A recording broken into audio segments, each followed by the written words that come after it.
আমি ওই বিজয় সরণির ওখানে একটা মূর্তি ছিল না বিরাট, শেখ মুজিবুর রহমানের। আমি ওখান থেকে যাওয়ার সময় সবসময় দেখতাম। আমি অনেক সময় আমার যে গাড়ি চালক ওকে বলতাম, আমার জাহিদ জানো এই মূর্তিটাকে না একদিন লোকে মাটিতে নামিয়ে দিবে, আমি কিন্তু থাকবো না তখন, দেখবে তুমি মানুষে নামাবে। কারণ এত অন্যায় অবিচার ওই নামে হচ্ছিল, কিন্তু আল্লাহর অসীম করুণা যে আমি বেঁচে থাকতেই দেখে গেলাম। যারা আপনার ভারতীয় আধিপত্যবাদের আইকন মানে তাকে ব্যবহার করে ভারতীয় আধিপত্যবাদকে যে প্রতিষ্ঠা করেছিল বাংলাদেশে, সেই মূর্তিটাকে যখন নামিয়ে আনলো এবং আমি নিজের চোখে দেখে যেতে পারলাম, তার জন্য আমি আল্লাহর কাছে শুকরিয়া জানাই। শরীফ ওসমান হাদির সঙ্গে আমার একবারই দেখা হয়েছে, ওটাই আমার প্রথম দেখা এবং ওটাই আমার শেষ দেখা। আমি একটা সেমিনারে গেছিলাম, সেখানে হাদি বক্তা ছিল, অল্পক্ষণ ছিল, আমরা একসঙ্গে ঢুকছিলাম, তখন হাদির সঙ্গে আমার 2 সেকেন্ড কথা হয়েছে। কিন্তু হাদির সমস্ত কার্যকলাপ, অত্যন্ত দুঃখের বিষয় যে বিএনপির মহাসচিব ওনার নামটা বলতে পারছিল না, কিন্তু আমরা কিন্তু সেম তো বটি, এবং ইনকলাব মঞ্চের নামও বলতে পারছিল না, উনি বলছিলেন ইনসাফ পার্টি। তার মানে হলো যে ওনারা বলেন বৃহত্তর রাজনৈতিক দল, কিন্তু তারা ওসমান শরীফ হাদির কার্যকলাপ, তার আদর্শ, সে যে বাংলাদেশের বিনির্মাণে তার যে স্বপ্ন, যেটা জুলাই অভ্যুত্থানে আমাদের ছাত্র জনতা যেটা আমাদের স্বপ্ন দেখিয়েছে, এবং সেটার পথ নির্দেশনা যে হাদি যেভাবে করছিল, অর্ধপথে তার কাজ থেমে গেল। কিন্তু যে কথা হাদি বলেছে যে আমার সন্তান লড়বে, আমার সন্তানের পরে তার সন্তানরা লড়বে, তারা স্বাধীনতার পতাকা সমুন্নত রাখবেই। সুতরাং ঢাকা ইউনিভার্সিটি এবং অন্যান্য আমাদের যে ছাত্র, তারা সবাই আমার ছাত্র, জাহাঙ্গীরনগরের যারা পড়েছে তারা তো অবশ্যই ছাত্র, এদের প্রতি আমার অসীম স্নেহ আছে। কারণ আফটার অল আমি একজন মা, এবং ওদের মধ্যে আমি আমার সন্তানদের ছায়া দেখি। এবং তারা এই যে আমাদের স্বাধীনতা হওয়ার পর থেকে 71-এর মুক্তিযুদ্ধের পর থেকে বাংলাদেশ যে একটা মুক্তিযুদ্ধের স্বপ্ন থেকে বিচ্যুত হয়ে পড়েছিল, এবং আমরা কোনো পথ খুঁজে পাচ্ছিলাম না। আমি ব্যক্তিগতভাবে, যেহেতু আমি অ্যাক্টিভিস্ট না, আমি লিখি, আমি ব্যক্তিগতভাবে আমি লিখেছি যে বিশেষ করে 2009 সাল থেকে শুরু করে শেখ হাসিনা যে ক্রমান্বয়ে একটা ফ্যাসিস্ট হয়ে উঠছে এবং দেশের সমস্ত গণতান্ত্রিক প্রতিষ্ঠানগুলিকে ভেঙে দিচ্ছে, এটা আমি বহু লেখায় লিখেছি, কিন্তু কোনো পথ খুঁজে পাচ্ছিলাম না। আমার মনে হচ্ছিল যে আমরা বোধহয় এখান থেকে আর বেরোতেই পারবো না। আমি ওই বিজয় সরণির ওখানে একটা মূর্তি ছিল না বিরাট, শেখ মুজিবুর রহমানের, আমি ওখান থেকে যাওয়ার সময় সবসময় দেখতাম। আমি অনেক সময় আমার যে গাড়ি চালক ওকে বলতাম, আমার জাহিদ জানো এই মূর্তিটাকে না একদিন লোকে মাটিতে নামিয়ে দিবে, আমি কিন্তু থাকবো না তখন, দেখবে তুমি মানুষে নামাবে। কারণ এত অন্যায় অবিচার ওই নামে হচ্ছিল, কিন্তু আল্লাহর অসীম করুণা যে আমি বেঁচে থাকতেই দেখে গেলাম।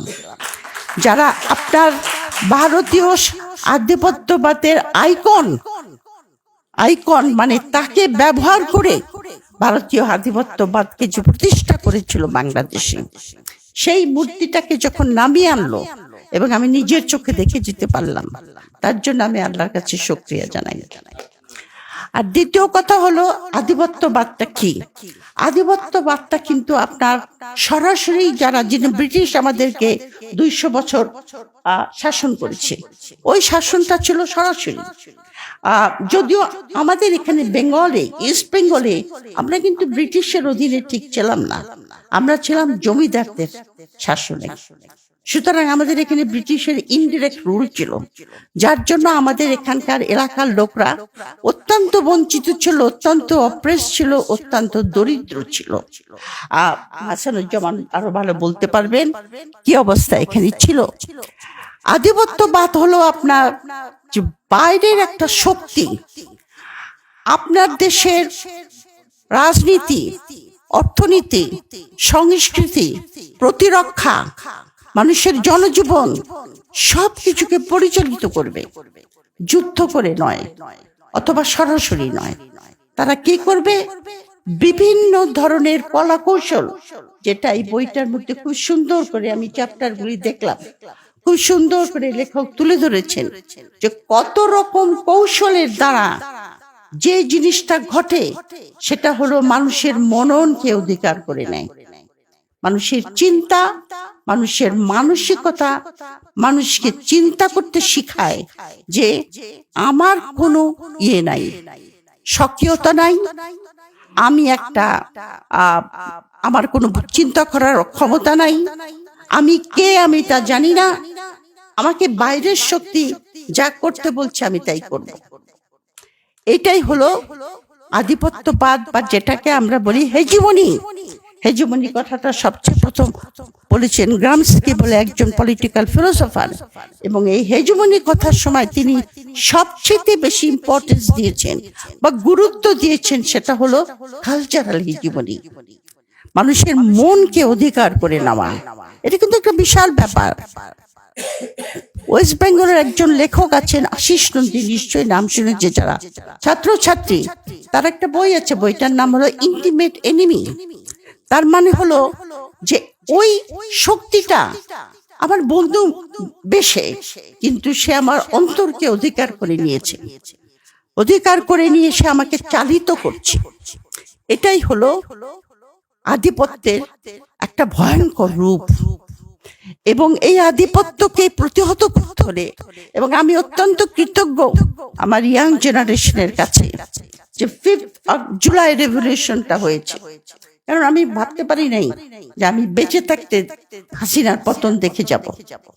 তাদের সাহস, তাদের দৃঢ়তা, তারা যেভাবে এই আন্দোলনকে গুলির মুখে, দমন পীড়নের মুখে দাঁড়িয়েছে, তাতে আমার বুকটা তাদের জন্য অহংকারে ভরে গেছে যে এরা আমার দেশকে স্বাধীন রাখতে পারবে, এরা আমার দেশকে আত্মমর্যাদার সঙ্গে রাখতে পারবে, এরা আমার দেশের জনসাধারণকে, নিপীড়িত জনগোষ্ঠীকে মুক্তির পথ দেখাবে। সবচেয়ে বড় জিনিস জুলাই আগতে ছাত্র জনতা করেছে, সেটা হলো বাংলাদেশ পাকিস্তানের অংশ ছিল সেই সময়ে এবং পরবর্তী পর্যায়ে is a post colonial state. It is not a modern state, not even post-modern to knowing, not even a modern state. It is a colonial, post-colonial state. তার মানে ব্রিটিশ আমলের যে আইন, মানে শোষণ করার, ব্রিটিশ আইনের যে প্রাতিষ্ঠানিক রূপটা, মানুষকে শোষণ করা, সেগুলি সবই রয়ে গেছে। আমরা স্বাধীন হয়েছি, কিন্তু রাষ্ট্রযন্ত্র পরিচালিত হয় সেই ঔপনিবেশিক চিন্তাধারার দ্বারা তৈরি আইনের দ্বারা।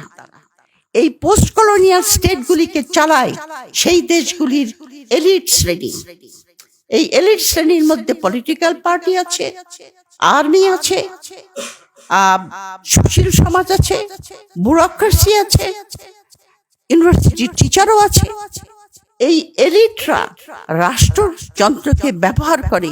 অবশ্য এলিটদের একটা অত্যন্ত ভালো রোলও আছে সভ্য দেশে এবং ডেমোক্রেটিক দেশে, যে এলিটরা বুদ্ধির ভিত্তি দ্বারা সেই দেশটাকে, যারা দেশ চালায় তাদেরকে ডিরেকশন দেয় বা পথ নির্দেশনা দেয়।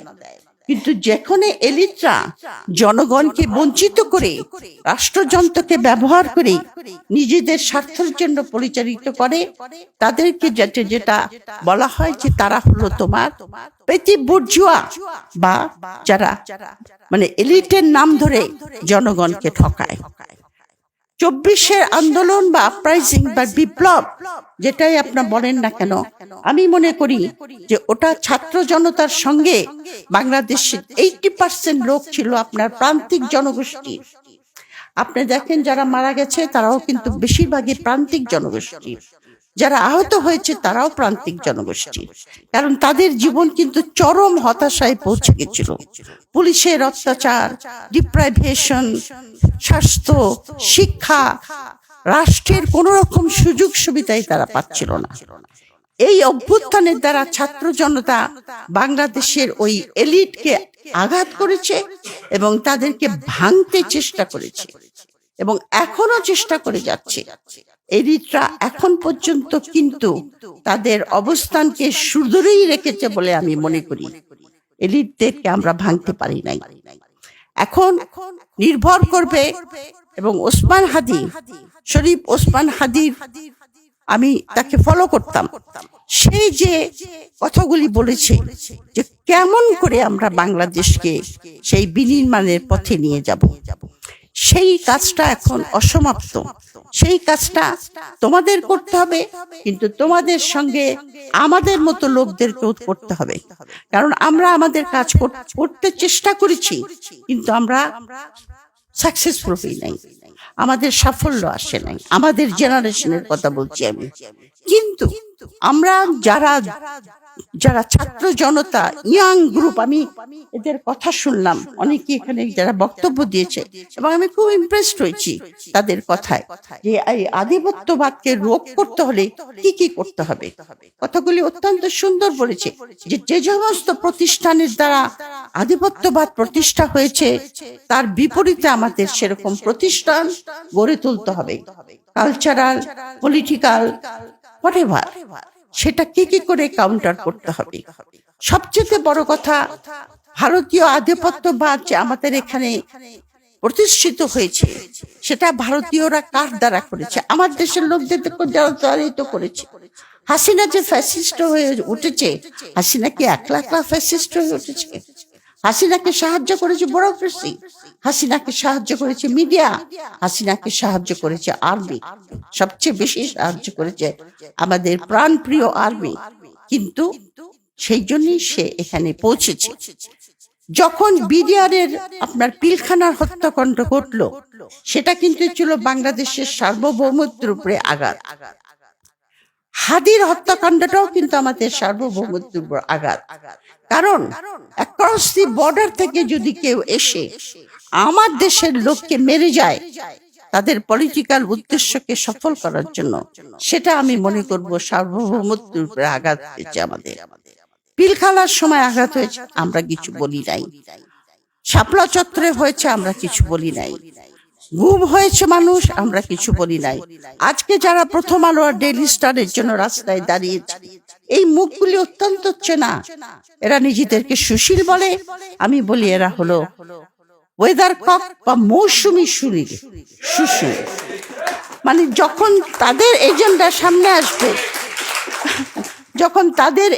সামনে আসবে, তখন তারা মানবাধিকার, হিউম্যান রাইটস, অমুক তমুক এগুলি বলে আসবে। কিন্তু প্রথম আলোর অফিসে আগুন দিয়েছে, আমি ভায়োলেন্সকে সাপোর্ট করছি না, কিন্তু আগে কি কাগজে আগুন দেওয়া হয় নাই? নয়া দিগন্তে কি আগুন দেওয়া হয় নাই? সংগ্রামের এডিটরকে দাড়ি চেপে, দাড়িতে বয়স্ক লোক, উনি তো কিন্তু মরেও যেতে পারতো, তাকে কি তখন এরা কোথায় ছিল? এদেরকে এই কোশ্চেন করতে হবে। এরা কিন্তু আমাদের সকল মৌসুমী সুশীলা, কিন্তু unfortunately I may be wrong, যেটাকে আমরা বলি, হাসানুজ্জামান বলতে পারবে, তারা হলো ফিফথ কলামিস্ট বলি আমরা। ফিফথ কলামিস্ট মানে আমার দেশে বসে আমার দেশের বিরুদ্ধে কাজ করে, আমার দেশের নাগরিক পাশের দেশের হয়ে কাজ করে। তারা তো এতখানি পেনিট্রেশন করতে পারতো না যদি আমরা তাদেরকে সাহায্য না করতাম। সুতরাং আমাদের সামনে যে যুদ্ধ, সেই যুদ্ধটা কিন্তু বিশাল। এই যুদ্ধে আমি জানি না আমরা জিততে পারবো কিনা। আল্লাহর কাছে সবসময় প্রার্থনা করি, দোয়া চাই যেন আমরা জিততে পারি, এবং যদি জিততে না পারি তাহলে আমরা অন্ধকারে তলিয়ে যাব, সে বিষয়ে কোনো সন্দেহ নাই।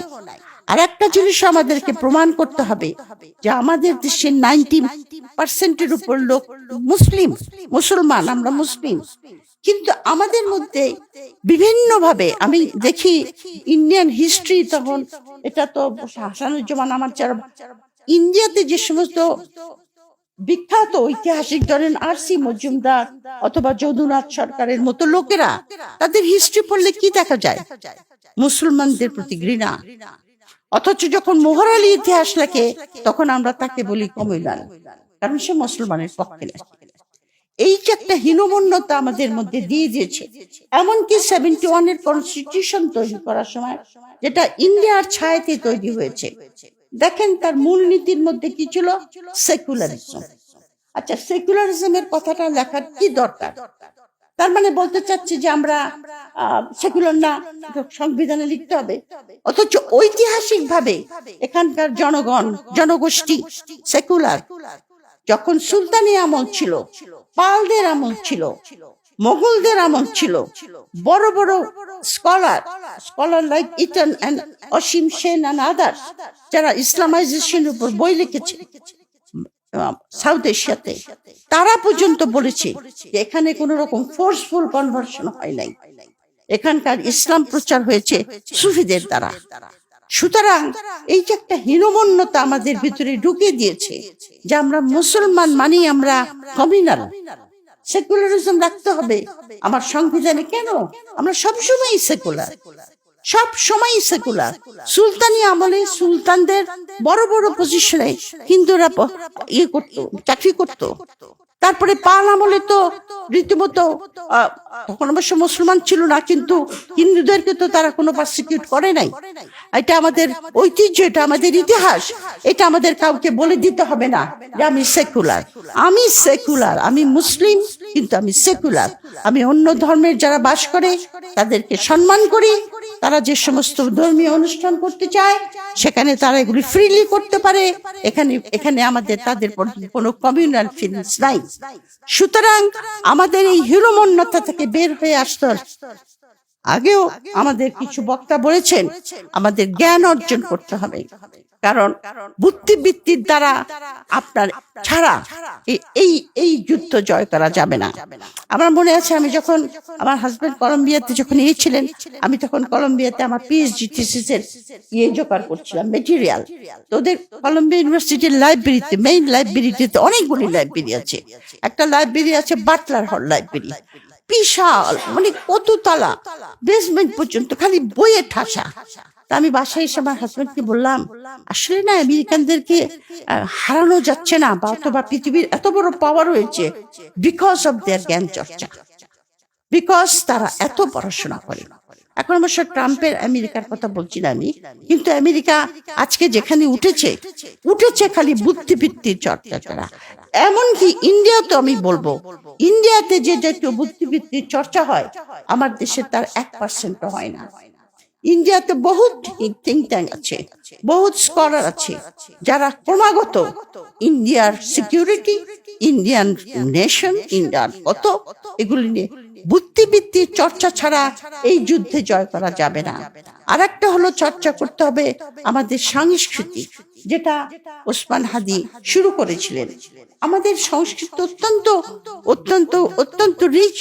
আমাদের গ্রাম বাংলায় যে সমস্ত অসংখ্য গান, অসংখ্য আপনার খেলাধুলা, অসংখ্য আমাদের যে কুইজিন বা খাওয়া দাওয়া একটা এলাকা, এগুলিকে আমরা চর্চা করি না। আমরা নিজেদের হীনমন্যতা থেকে অন্যের সংস্কৃতিটাকে বেশি গ্রহণ করি, সেখান থেকে বেরিয়ে আসতে হবে।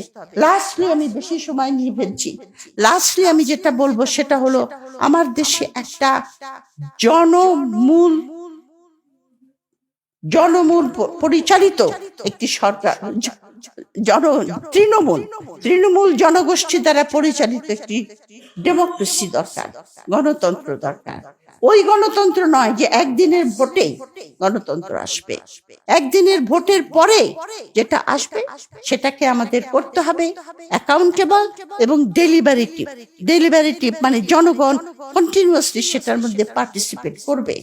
সুতরাং সেদিকেও আমাদের নজর দিতে হবে, কারণ সেই জাতীয় জনগণ সংঘবদ্ধভাবে যে সরকারকে সাপোর্ট করে সেই সরকারকে বা সেই দেশকে কিন্তু কেউ দমন করতে পারে না। ইতিহাসটা সাক্ষী। কারণ আলেকজান্ডার গ্রেট যখন ইন্ডিয়া আক্রমণ করেছিল তখন ইন্ডিয়াতে ছোট ছোট জনপদ ছিল, যে সমস্ত জনপদগুলি আপনার জনগণ দ্বারা সমর্থিত ছিল না, তারা প্রথমেই আলেকজান্ডারের কাছে সারেন্ডার করে দিয়েছে। কিন্তু যারা জনগণের দ্বারা ছিল তারা কিন্তু তাকে রেজিস্ট করেছিল। আমরা পুরুর ঘটনা জানি। সুতরাং জনগণ সাপোর্ট একটা সেই জাতীয় সরকার আমাদের দরকার হবে। আমি যেটা বলবো যে আপনারা নির্বাচন যদি হয়, আমি জানি না, নির্বাচন নিয়ে অনেক আশঙ্কা দেখা দিয়েছে, আমরা হ্যাঁ ভোটটা যেন দেই, যেন সংস্কার আমরা করতে পারি, এবং যেই সরকারি ক্ষমতায় আসুক না কেন সেই সরকারকে এই ছাত্র জনতা এবং আমাদের যতটুকু ক্ষমতা আছে আমরা সব সময় তাদেরকে অ্যাকাউন্টেবল রাখার চেষ্টা করব, এবং ভারতীয় আধিপত্য থেকে বেরিয়ে আসার জন্য শেখ হাসিনা যে সমস্ত চুক্তিগুলি করেছিল এটা আমাদের ডিমান্ড করতে হবে। পলিটিক্যাল পার্টি যে আপনাদের ম্যানিফেস্টোতে লিখেন যে চুক্তিগুলি করে গেছে শেখ হাসিনা, ওগুলিকে রিভিউ করা হবে আবার পার্লামেন্টে। রিভিউ করে যেগুলি জনগণ সাপোর্ট করবে সেগুলি থাকবে, যেগুলি করবে না বাকিগুলি বাদ। এটা হলো ফার্স্ট স্টেপ। তা এইটুকু বলে আমি শেষ করব। অনেক ধন্যবাদ আমার ছাত্র ছাত্রীদেরকে, আমি ওদেরকে নিজের সন্তানের মতো মনে করি। Thank you.